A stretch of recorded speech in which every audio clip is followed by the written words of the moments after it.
pertarungan tiga pasangan calon yang bersaing di Pilkada DKI Jakarta berbunyi Jumat pekan lalu. Tepatnya 28 Oktober 2016, Basuki Jarot, Anis Sandi, dan Agus Silvi menjadi bagian dari 306 pasangan calon yang bersaing di Pilkada serentak 2017. Tak bisa dipungkiri, Jakarta sebagai pusat kekuasaan dan ekonomi menjadi magnet pilkada. Apalagi sang petahana, Basuki Cahayapurnama atau Ahok ikut turun gelanggang. Sejak cuti, Ahok giat belusukan. Senin pertama, ia menyisir kebagusan Pasar Minggu dan beberapa kelurahan di Jagakarsa, Jakarta Selatan. Kesempatan yang disebut Ahok sebagai masa evaluasi kerjanya ini dimanfaatkan untuk mengamati saluran air dan berdialog langsung dengan warga. Ahok berencana melanjutkan sejumlah program kerjanya yang berorientasi pada kesejahteraan rakyat. Ini antara lain tercermin dari Indeks Pembangunan Manusia. Pemprov DKI Jakarta tercatat oleh BPS sebagai provinsi dengan IPM tertinggi pada tahun 2015 dengan indeks 78,99. Namun langkah Ahok dibayangi isu politik identitas dan keberagaman yang membuat Pilkada DKI penuh bumbu. Rabu lalu, anggota organisasi massa menolak kedatangan Ahok ke kawasan Pasar Kembang, Rawabelong, Jakarta Barat. Bagaimana Ahok menghadapi jalan terjal periode kedua DKI 1? Jumpa lagi dengan saya Don Bosco Slamun dalam DBS To The Point. Senang sekali saya bisa bertemu dengan Anda kali ini. Tamu saya sangat spesial atau sangat istimewa. Dia adalah salah satu calon gubernur DKI yang juga sebelumnya adalah seorang petahana. Dan sekarang menjadi buah bibir di mana-mana. Bukan saja karena pencalonannya, tetapi juga karena ada cerita atau dugaan soal penistaan agama. Ini adalah pertemuan saya yang ketiga kalinya dengan narasumber saya. Mari kita saksikan perbincangan dengan Basuki Cahayapurnama atau Anda kenal dengan nama Ahok. Pak Ahok, selamat datang di DBS To The Point Berita Hati News Channel. Terima kasih sudah datang ke sini.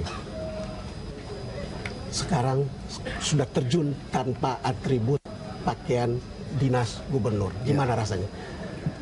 Secara itu semua sama saja ya. Hanya beda pakaian saja. Dan malahan sekarang kita lebih sama aja sih sebetulnya. Sama saja sebetulnya beda pakaian. Iya, hanya beda pakaian saja. Masih banyak orang yang mau foto-foto, selfie. Sama, semua sama aja. Sama saja. Iya. Mungkin bedanya sekarang kalau ada acara-acara kita turun, wali kota semua nggak datang. Oh. Tapi dulu juga waktu kita turun juga jarang sekali ngasih tahu wali kota, nggak pernah kasih tahu juga. Sama aja sebetulnya. Ketika Anda turun, ini kan dalam rangka kampanye sudah. Apa sebetulnya yang Anda mau sampaikan ketika di lapangan? Jadi saya kira kita kalau petahana itu lebih tepatnya sih bukan kampanye ya. Oke. Kalau kita petahana itu setelah 4 tahun kerja, Anda kalau nggak kerja sudah nggak usah kampanye, selesai. Nah, saya lebih cenderung katakan ini kesempatan saya untuk melakukan evaluasi, melihat pekerjaan-pekerjaan yang sudah saya lakukan selama 4 tahun ini. Nah, tentu 2 tahun dengan Pak Jokowi, itu 2 tahun saya sendiri. Selama ini kita juga lihat foto-foto laporan kerjaan kan di WhatsApp group. Di WhatsApp group. Nah, itu kan lihat nyatanya seperti apa. Nah, terus kesulitannya di mana? Misalnya ada kerjaan yang tidak dikerjakan. Laporannya memang mengatakan ya agak sulit. Nah, kita datang ke lapangan kita bisa tahu. Kita bisa wawancara langsung dengan masyarakat. Ada perubahan atau tidak. Terus kesulitannya di mana? Karena masyarakat lebih tahu sumbatannya di mana, misalnya kayak banjir apa gitu lebih tahu. Lebih konkret dapat fakta di lapangan. Iya. Pernyataan Pak Ahok sangat menarik mengatakan bahwa sebetulnya kalau sudah bekerja 4 tahun nggak perlu kampanye.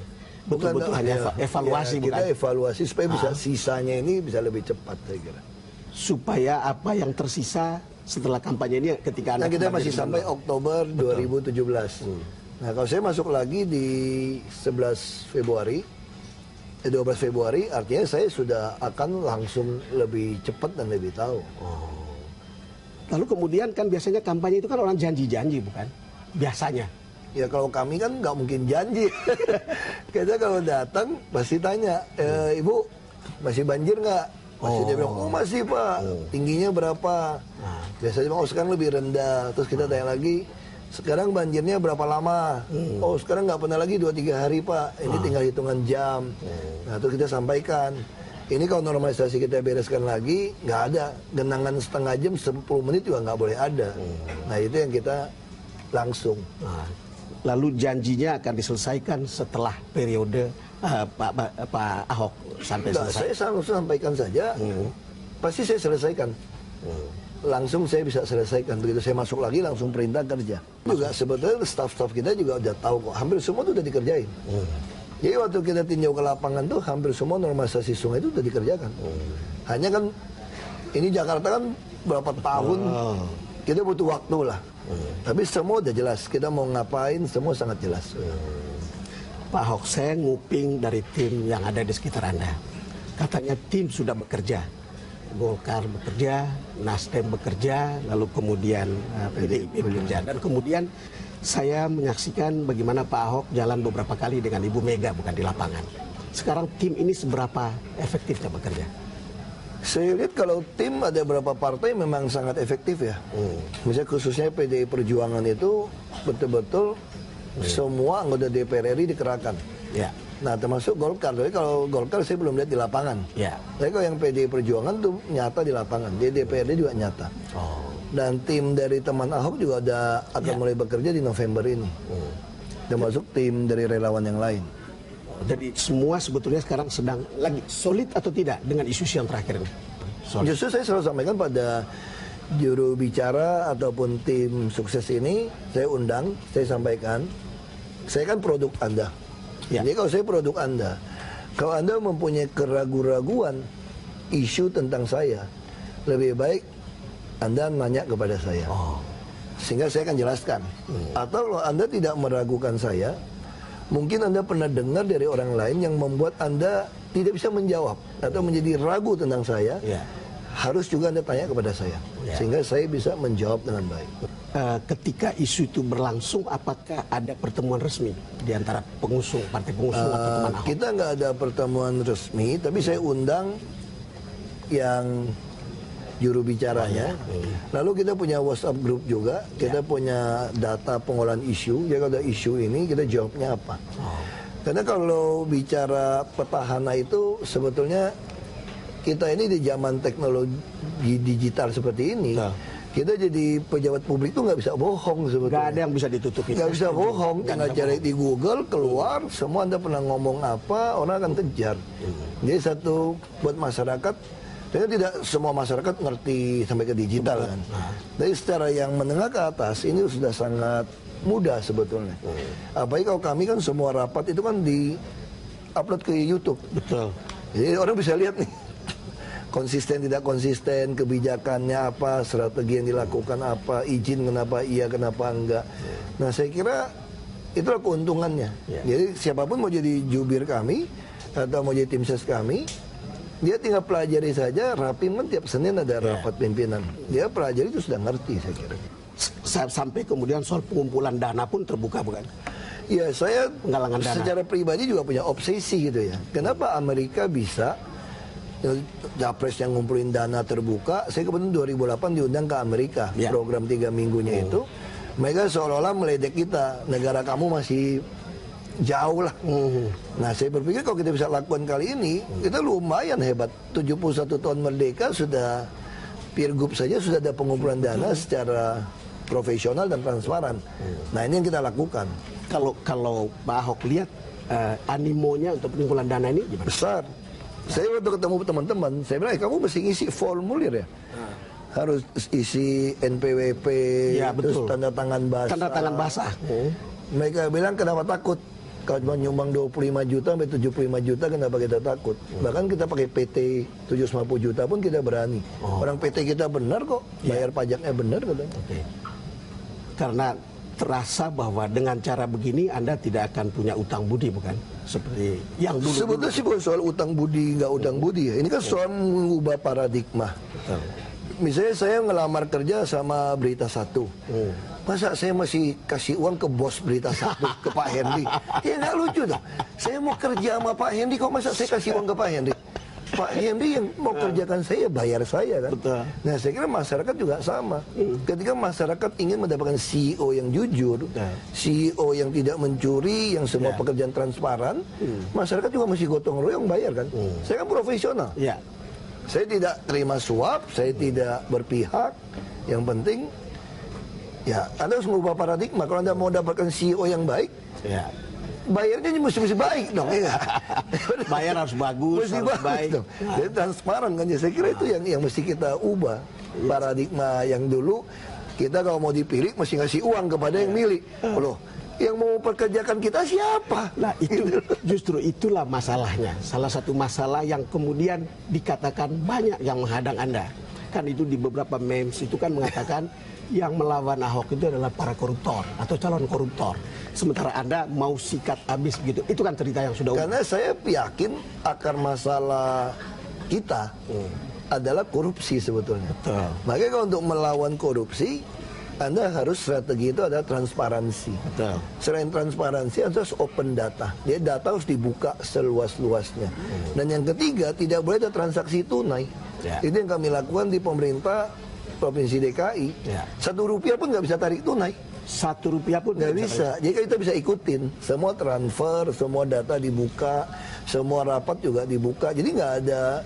Kalau nggak data disembunyikan kan orang jadi tawar-menawar. Itu yang membuat ada beberapa orang yang unhappy, bukan? Tapi kecil lah saya kira. Kecil, ya. Toh kita hanya butuh 50% plus 1. 50% plus 1. Pak Ahok, kita jeda dulu. Ya. Pemirsa kami akan segera kembali. Kembali bersama Basuki Cahayapurnama dalam DBS To The Point. Pak Ahok, ini kampanye kali ini kan belum terlihat gegap gempita di lapangan. Ini kesannya seperti biasa saja, tapi Anda yang punya pengalaman di lapangan pasti punya rasa sendiri. Nah saya ingin sekali orang mau jadi pejabat itu kalau bisa semurah mungkin, malah nggak keluar uang. Semurah mungkin Dan malah tidak keluar uang, kan kita pegawai. Saya kan melamar kerja. sesuatu yang tidak mungkin. Iya, Anda harus keluar uang kan, masa saya yang keluar uang? Saya mau kerja kok. Makanya saya katakan supaya hemat biaya nggak usah bikin spanduk, nggak usah iklan, nggak usah apa-apa. Yang penting kita turun ke lapangan.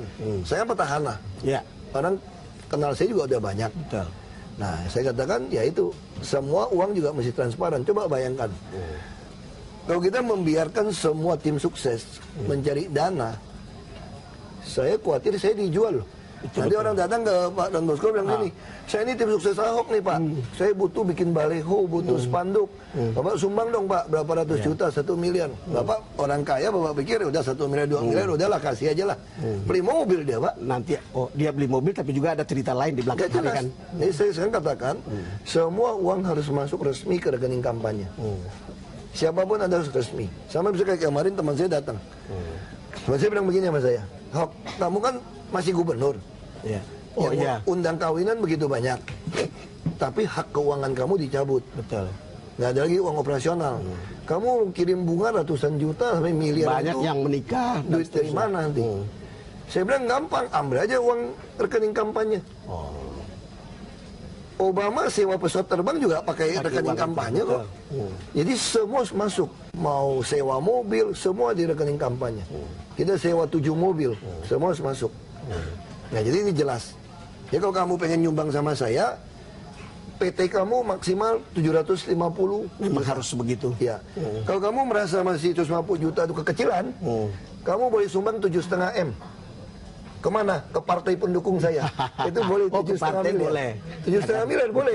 Betul. Jadi kalau 150 juta kekecilan kan, udah mau 7,5 miliar ke partai saja. Nanti partai kalau dia bikin kaos, bikin apa, urusan partai. Kelihatannya obsesi Anda tentang sebuah pemerintahan yang bersih, tidak korup, kalau kemudian tidak perlu ada money politics.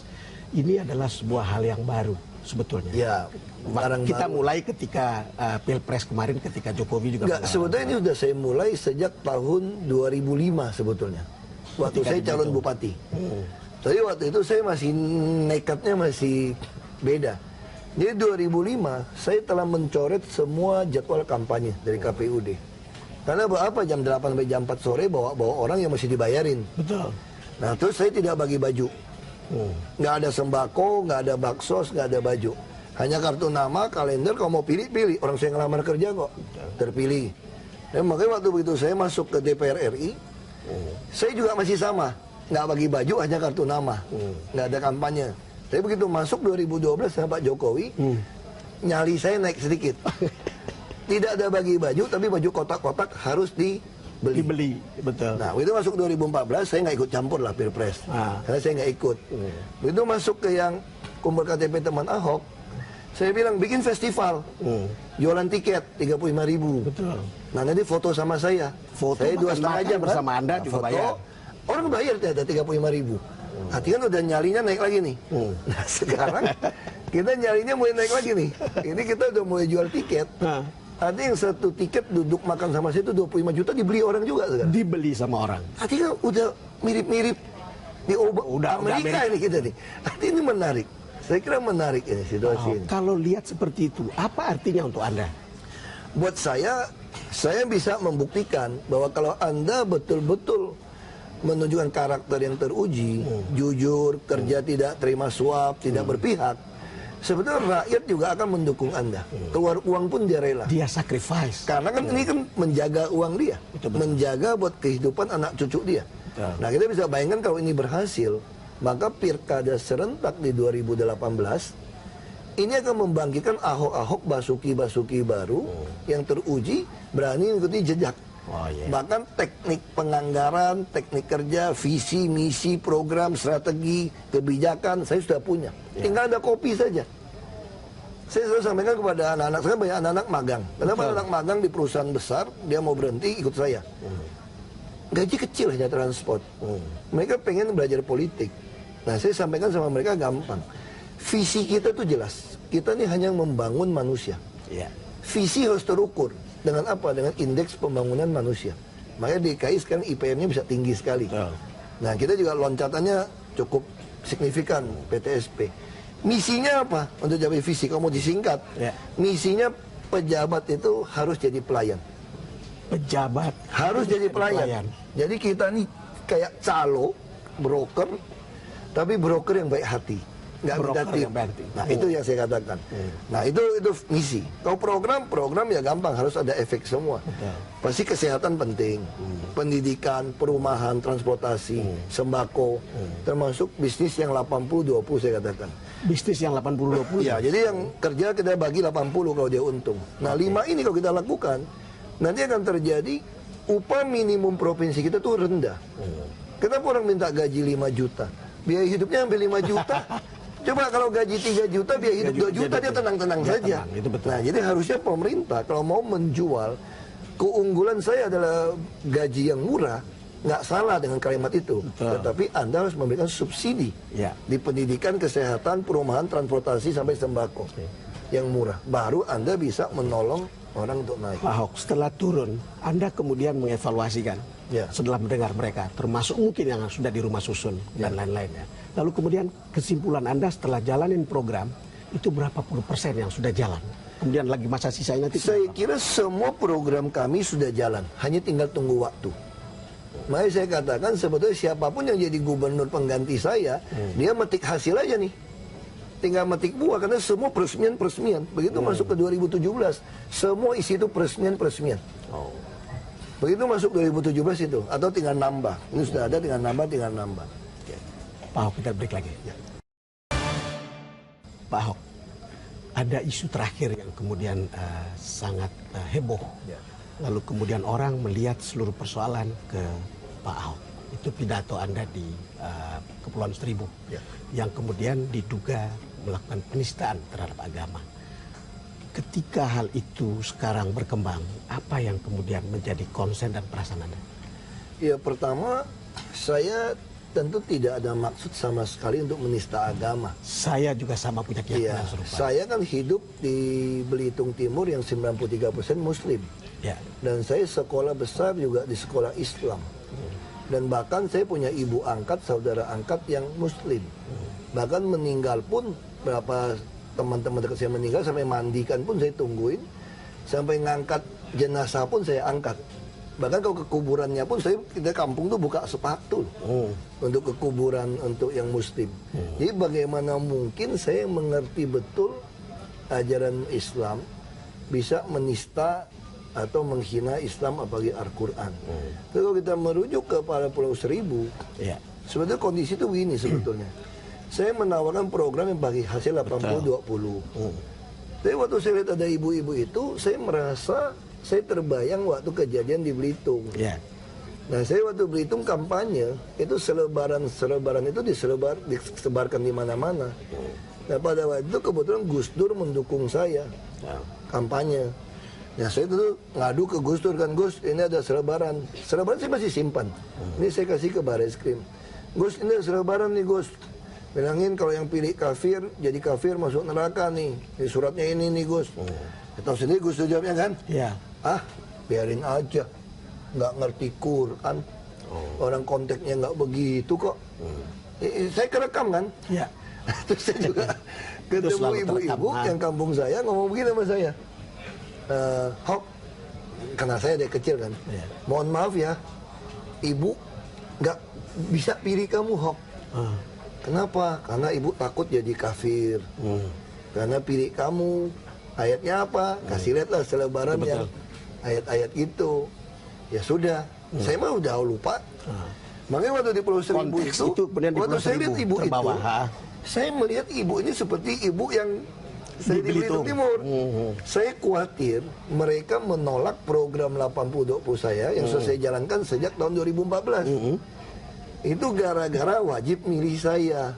Makanya saya dengan lapang hati, saya sampaikanlah.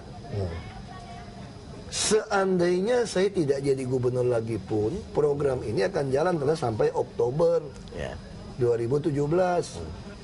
Ibu nggak mau pilih saya pun, ini program juga jalan. Betul. Itu semua orang tahu itu. Saya jadi teringat omongan Gus Dur juga kan. Terus saya bilang, nah kalau sampai ibu dibodohi dengan memakai ayat ini, ya ibu nggak usah pilih saya. Saya nggak marah loh. Saya betul-betul saya ingin mereka itu gaya Anda sebetulnya. Saya sebetulnya ingin sekali kalau lihat di videonya dengan jelas. Saya ingin sekali kasarnya gini lah ya. Saya rela kamu nggak pilih saya deh. Asal program yang bagus ini Anda ambil. Itu niatnya. Dan waktu itu terbukti apa tuh nggak? Kan banyak TV. Orang dia rekam kok, dia catat semua kok. Kenapa setelah pulang dari Pulau Seribu, saya kalau menghina agama ya, menista agama, kira-kira aku dikeroyok di Pulau Seribu nggak waktu itu? Itu nggak ada, masih makan siang, masih kasih bibit, panen, sampai pulang 5 hari nggak ada berita, sampai dipotong, kemudian diedit, dikeluarin, itulah baru jadi masalah.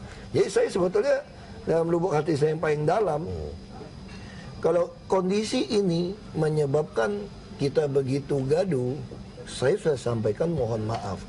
Saya sudah sampaikan berkali-kali dengan tulus hati yang paling dalam, saya mohon maaf. Gak ada niat saya untuk menghina agama. Apa yang saya tahu kan, semua agama ini punya kitab sucinya. Islam bisa begitu besar, Anda tentu dia punya keyakinan, dia percaya itu. Bagaimana mungkin saya menghina isi Al-Quran? Nah itu kan, makanya saya bilang kalau sampai ini membuat orang begitu tersinggung, saya bilang, saya lubuk hati paling dalam, saya nyatakan mohon maaf udah. Pak Ahok, apakah bisa dikatakan itu sekali lagi dalam kesempatan ini? Ya saya sudah sampaikan pada seluruh umat muslim yang tersinggung atau salah paham, karena masing-masing orang saya ngerti ya, punya tafsiran masing-masing ya. Nah saya sudah sampaikan dengan tulus hati, saya mohon maaf. Saya sudah sampaikan kepada seluruh orang muslim atau Islam, saya sampaikan saya mohon maaf. Apakah Pak Ahok pernah menduga sebelumnya bahwa kejadian ini akan sebesar ini? Tidak. Karena saya sudah sering ngomongin ini kok dari sejak karir politik saya tahun 2000. Kita punya data yang memperlihatkan bahwa Anda sudah berkali-kali sebetulnya ngomong hal yang tapi sama. Saya juga tidak pernah marah, saya mengerti sekali. Yang kasus ini, makanya saya bilang, saya betul-betul sampaikan. Saya kan disampaikan ada tafsiran tahun 2002 Menteri Agama sebenarnya tidak seperti itu seluruh dunia. Masalahnya apa yang ngomong saya. Coba kalau Gus Dur masih hidup, Gus Dur yang ngomong. Nggak, makanya kata Mbak Yani, mulut kamu itu udah kayak Gus Dur. Masalahnya kamu bukan Gus Dur loh. Itu aja masalah, lu bukan Gus Dur. Jadi lu jangan ngomong sembarangan lu. Lu bukan Gus Dur, jadi jangan ngomong sembarangan, tapi juga ngomongnya pada saat-saat situasi politik seperti sekarang. Apakah ini kan cuma gara-gara pilkada aja kan saya pikir. Kalau nggak ada pilkada juga, Kalau kemarin saya bilang mundur juga nggak ribut lagi. Tetapi apa berpikir mundur enggak kan? Enggak lah. Kuda yang baik nggak pernah makan rumput di belakangnya. Nah, aku di siau kuda. Kuda yang baik Tidak pernah makan rumput di belakangnya. Maju terus. Aku di siau kuda. Siapa bercanda. Soalnya ada cerita kan begini. Ini Ahok ini dengan kasus penistaan agama ini membuat banyak orang uncomfortable. Ada yang marah, ada yang merasa tidak nyaman. Bahkan mungkin sebagian pendukung Anda juga merasa tidak nyaman gara-gara itu. Apa yang Anda pikirkan ketika ada perasaan seperti ini? Makanya saya jelaskan gitu loh. Saya berpikir sederhana juga. Kalau Bapak orang yang memang suka sama kebenaran, memang mau membela kebenaran, apa yang saya sampaikan ini sebuah kebenaran fakta tentu tidak membuat Anda tersinggung sebetulnya. Jadi kalau Anda tidak mengerti kebenaran, saya sampaikan kebenaran, Anda tidak Anda terima. menyampaikan kebenaran, tapi ada orang yang mencari pembenaran. Ya makanya bagi saya, ada dua hal yang berbeda. Bagi saya sudah minta maaf. Tuhan yang Maha Kuasa, Maha Esa saja, orang berbuat dosa paling jahat pun ketika dia datang minta maaf, dimaafkan. Ya Ahok, namanya udah Ahok, ya tukang martabak, ya cakwe itu Ahok ya udah susah. Ahok ya udah Ahok lah, begitu lihat gua truk engkau aja udah. Oh, kalau digelodok dikira tukang jual elektronik lagi, komputer lagi rakit. Kita memang sudah lahir seperti ini dan tidak bisa berubah apapun. Iya. Ya cuman kalau Anda lihat kemarin nonton nggak Pak SBY pidato? Press conference. Aku nggak nonton semua, tetapi mendengar. Cuma waktu berita diulang. Kan bilang bahwa Ahok itu 250 juta orang, satu orang klaim. Ini kenapa dibela gitu kan? Dan itu. Ya saya kalau ngomongnya dia tersinggung lagi sama saya gitu tuh nggak? Ya saya nggak mau komentarin apa kata beliau lah, ya kan? Tapi kalau memang harus ada seorang Ahok jadi masalah untuk 250 juta, ya benar Ahok itu harus dihabisin. Masalahnya tadi saya datang ke sini, Bapak kan 250 juta dong, nggak? Saya juga bingung itu 250 juta semua nolak saya. Yang lebih baik kan kita udah ikut pencalonan. Ya kita tunggu aja 15 Februari. Kira-kira apa betul 250 juta? Kita uji petik kasusnya di Jakarta. Ya saya kira, ya saya nggak mau komentar lah ya. Nama juga presiden ke-6, ya kita nggak mau komentar. Katanya kan seolah-olah Ahok itu diistimewakan, tidak mengikuti proses hukum. Padahal sedang jalan, bukan? Istimewakan apa? Saya dipanggil BPK, dipanggil polisi, Bariskim, dipanggil KPK, itu 12 jam udah kebal. Yang kasus penistaan sudah dipanggil juga, bukan? Udah dipanggil juga, aku datang sendiri, Mas. Polisi kan bingung kan, ini ada peraturan panggil apa enggak? Aku datang aja, ini mau panggil kan, Senin nih. Saya datang. Saya mau warga negara yang baik, Pak. Kalau Bapak panggil saya datang, Pak. Apa panggil saya makan, Pak? Datang. Makanya enak lagi ya. Panggil baris krim datang. Kalau lihat gini kan orang menafsirkan demo yang menghadang Anda adalah ada motif politiknya, tapi juga ada sebagian yang mungkin murni kan merasa bahwa mereka tersinggung, bukan? Saya nggak tahu. Makanya semua orang pengen tahu apa yang terjadi besok. Betul. Ya kan? Betul. Nah, saya juga ingin tahu apa yang terjadi besok. Apakah negara ini harus kalah dengan tekanan-tekanan segelombol orang? Kalau ini berhasil, berarti kan nggak usah ngomong undang-undang dasar. Bisa kumpulin 100.000 orang, dia yang menentukan undang-undang. Saya kira bukan begitu berbangsa bernegara. Kita udah putuskan 250 juta itu diwakili oleh 560 anggota DPR RI dan 1 presiden. Itulah membuat undang-undang atau merevisi undang-undang. Kita juga punya kepolisian, kita punya Mahkamah Konstitusi, kita udah menerima dasar negara Pancasila. Tapi kalau dengan 100.000 orang harus memaksa orang di penjara, dihukum segala macam, saya kira ini bisa jadi presiden buruk. Yang punya duit bisa bayar 100.000 orang tiap kali turun. Ada yang bilang bahwa gitu kan jadi lucu negara ini gitu loh. Ada yang bilang Ahok itu sasaran antara, tapi kemudian ke presiden. Kalau itu tanya sama presiden ya. Sama presiden. Lalu dengan kasus-kasus seperti ini sekarang ini, apakah Anda merasa tetap nyaman dan aman melakukan pekerjaan? Aku sih nyaman aja ya. Nyaman aja. Aku lebih sehat sekarang, cuma lebih hitam karena jemur. Lebih hitam memang tidak seperti ketika kita ketemu. Ini gara-gara suruh pawai 3 jam aja tuh. Lupa bawa sunblock lagi. Angus. Jadi tidak ada peningkatan keamanan atau Anda minta pengamanan lebih? Polisi yang kasih semua. Soalnya kan ada spanduk yang mengancam membunuh Anda, bukan?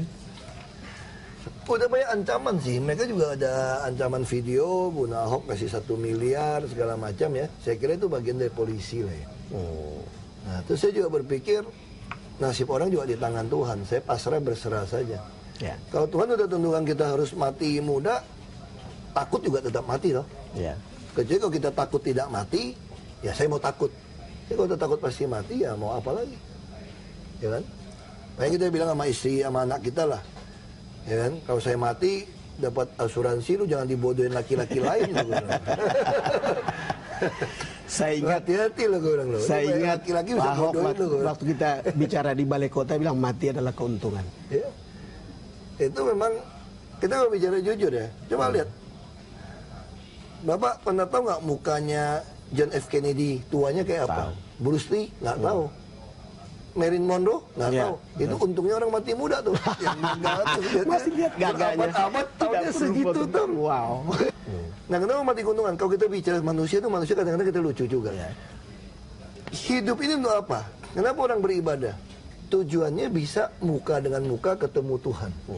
Orang pengen masuk ke surga.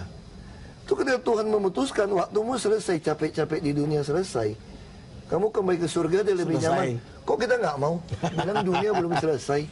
Secara manusiawi terlalu mudah Anda memikirkan kematian. Saya berpikir sederhana juga gitu. Kita takut mati pun, kalau memang dia tentukan mati. Betul. Teman saya ya, udah tua dia, 70-an. Dia pernah naik pesawat 2 kali jatuh kagak mati. Gitu kan. Serius nih. Yang kedua kali itu waktu merpati ATP jatuh di Belitung. Dia udah pingsan, pesawat terbelah 2. Udah kebakar pesawat nih. Orang pada lari, nginjak perut dia. Dia kebangun, dia lari. Nasib. Sementara saudara saya satu, angus kebakar. Duduk di depan, itu nasib aja. Iya. Pak Ahok, kita break dulu. Kita akan segera kembali. Kembali bersama Basuki Cahayapurnama dalam TBS To The Point. Pak Ahok, ini sebetulnya kegaduhan, taruhlah demo besok, dan sebetulnya yang lebih seru itu kan di sosmed. Dan itu gaduhnya betul-betul tidak terkendali. Anda mengikuti perkembangan di sosmed itu? Saya kadang-kadang aja ikutin. Itu yang dikirimin, yang kata-kata jelek aja dikirimin dari staff apa gitu ya. Nah, saya kira saya petahana nggak boleh terpengaruh dengan isi sosmed. Saya harus fokus dengan pekerjaan program yang sudah saya kerjakan. Itu jauh lebih berarti. Nah, seandainya memang di dalam dunia baru sekarang mengatakan sosmed itu bisa menjungkir balikan seseorang. Bisa mendiskreditkan orang, membunuh karakter orang. Betul. Dengan sosmed.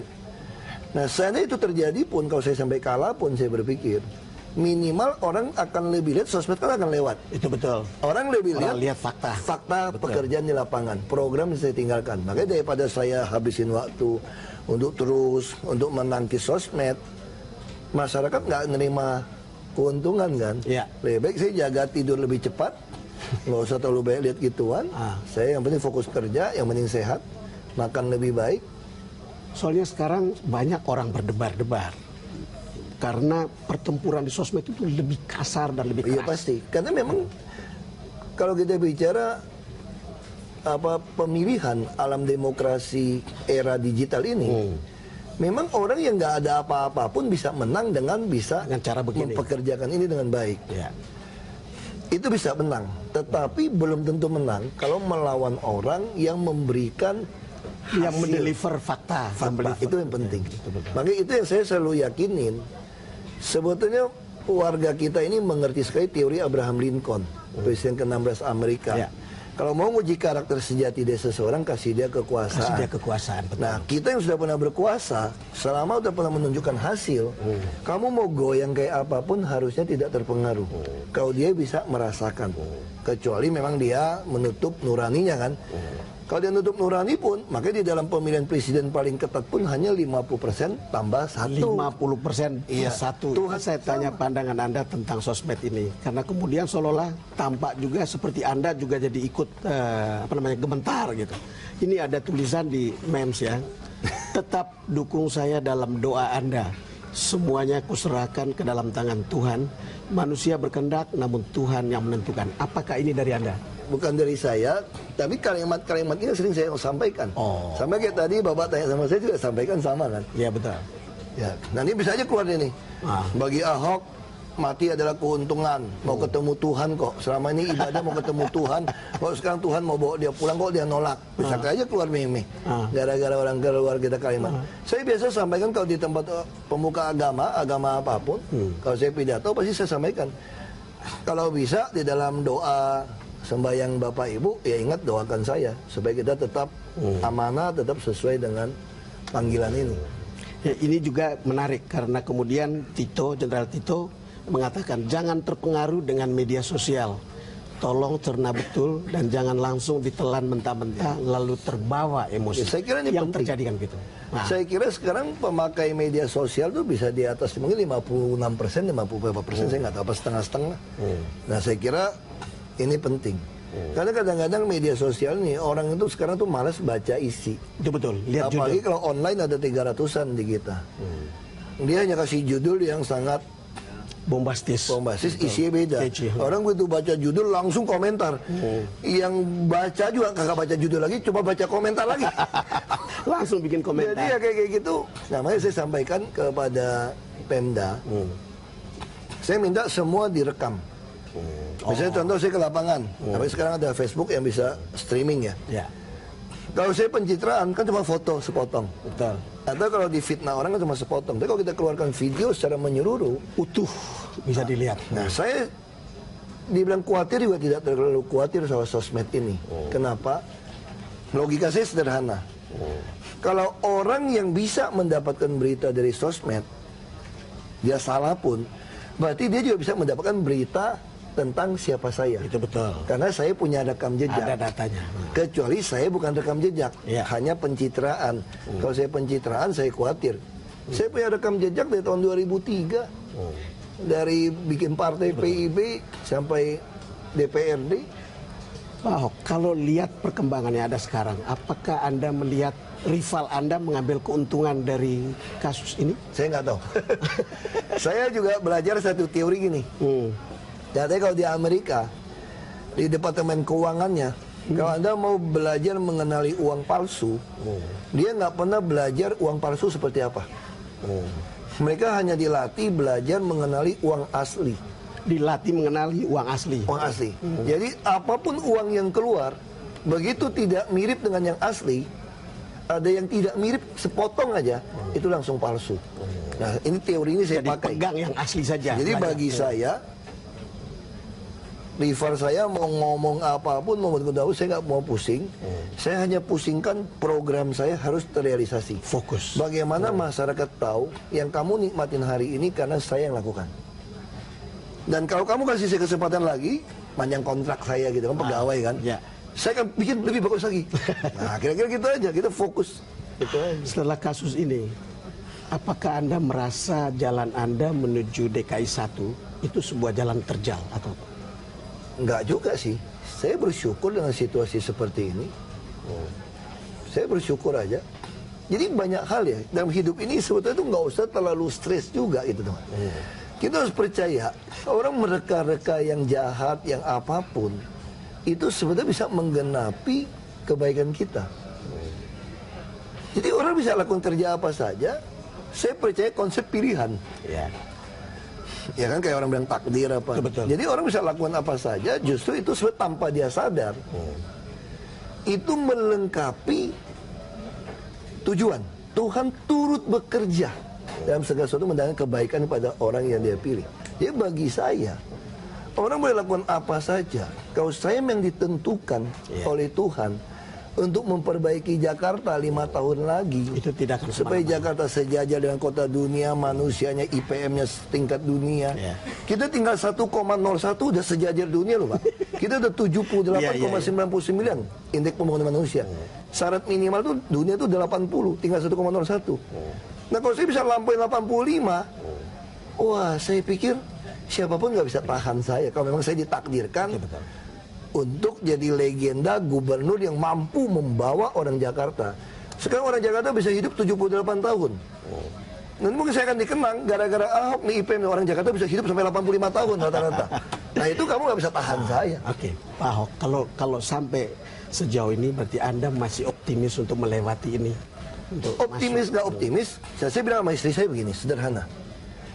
Saya kan percaya teori pemilihan, konsep pilihan. Betul. Itu yang saya anut. Saya percaya manusia ini nggak ada yang kebetulan, semua ada Tuhan yang ngatur, yang pilih. Ya. Nah, teori saya sederhana. Kalau Tuhan mau pakai saya, milih saya jadi gubernur, tambah 5 tahun lagi, 6 tahun lagi sebenarnya, kan? 6 tahun ya. 6 tahun lagi, hampir 6 tahun lagi, siapapun nggak bisa tahan saya. Betul. Pasti saya jadi. Tapi kalau ada Tuhan mengatakan, udahlah Hok, kayaknya kamu ini sampai umur 50 lu pulang sama gue aja capek, lu dicaci maki orang di dunia kan. Istri kamu juga masih muda kok, masih laku kok, lu pulangnya duluan deh. Ada duit deh, pulang saya Pak. Makanya saya bilang sama istri saya nih, kalau Tuhan nggak pakai saya nih, lewat saya nih. Aku cuma pesan satu ya, lu jangan kremasi gue ya. Lu kirim pulang Belitung kuburnya. Mungkin karena gue bupati pertama, gue dipasang di Taman Makam Pahlawan tuh. Di bukit tuh, waktu gue bupati siapin. Itu jadi tempat tujuan wisata. Bisa jual kelapa muda, orang kan jual minuman situ. Orang pengen tahu kan, kubur Ahok di mana? Rumah Ahok di mana ya? Orang datang. Saya bilang, oh istri saya marah, saya ngomong gitu. Lu ngomong sembarangan lu ya. Seharian dia nggak mau ngomong sama saya. Berarti dia mau ngomong. Saya bilang, ini kan siap-siap. Siap-siap. Nah, makanya saya sampaikan, saya nggak tahu Tuhan mau manggil. Sama ketika waktu saya diajak Pak Jokowi jadi wagub. Ya. Waktu itu Gerindra ngajak saya jadi gubernur. Gubernur ya. Cuma 7 kursi kan. Saya pasti dipecat Golkar. Saya hanya berpikir sederhana. Minimal orang kenal Ahok dicalonin gubernur oleh Gerindra. Sekalipun dipecat Golkar. Nah, terus saya bisa sampaikan pada media, saya punya visi misi apa. Saya berpikir kalau saya nggak jadi ya berhenti di situ. Nah, waktu saya diajak sama Pak Jokowi, saya juga berpikir mungkin saya hanya sampai titik calon wagub terus kalah sama Foke. Ternyata menang 1 putaran. Putaran pertama. Putaran kedua, kayak saya hitung, kayaknya kalah nih. Semua partai keroyok kan. Berarti saya akan dikenang calon wakil gubernur pernah menang putaran pertama. Nggak tahu jadi. Terus saya berpikir lagi sama istri saya. Berarti saya akan dikenang jadi wakil gubernur Jokowi 5 tahun. Syukur-syukur dia baik sama saya, 10 tahun jadi wakil gubernur. Nah, saya hanya berpikir gitu. Nggak tahunya nggak berpikir jadi presiden. Berarti saya sampai jadi gubernur. Saya gubernur Lipu. Ini karena Ahok anak hoki kan? Anak hoki. Ya, anak hoki. Jadi gubernur presiden dia hoki. Nah, aku juga nggak tahu nih, apakah aku cuma jadi gubernur karena anak hoki berhenti, atau nanti terbukti di sejarah saya menang 1 putaran. Jadi gubernur DKI ini. Nah, paling tidak tapi nggak kepilih, foto saya sudah ada di balai kota. Walaupun tuh gubernur hoki, karena mewakilkan. Ya namanya masih tulis Basuki Cahayapurnama dalam kurung Ahok anak hoki. Karena gubernurnya hasil ganti. Itu aja sih kan. Ahok, terima kasih sudah Udah puas? di DPS. Tambah 1 di apa? Penonton saya akan puas. Terima kasih. Ahok. Pemirsa, demikian perbincangan saya dengan Basuki Cahayapurnama dalam DBS To The Point episode kali ini. Saudara, sekarang harus mulai melatih diri untuk memilih pemimpin yang benar. DKI memperlihatkan bagaimana orang harus lebih cerdas sekarang untuk memilih siapa pemimpinnya. Saya termasuk orang yang percaya track record seseorang tidak bisa dihapus oleh kata-kata oleh siapapun, termasuk oleh kata-katanya sendiri. Sebaliknya, kata-kata tidak memadai untuk menciptakan track record kalau memang tidak pernah melakukan apapun. Terima kasih karena Anda sudah bersama kami. Sampai jumpa lagi dalam episode berikutnya. Thank you ya. Pelanggaran. Apa pelanggarannya? Kampanye nih. Harus kampanye.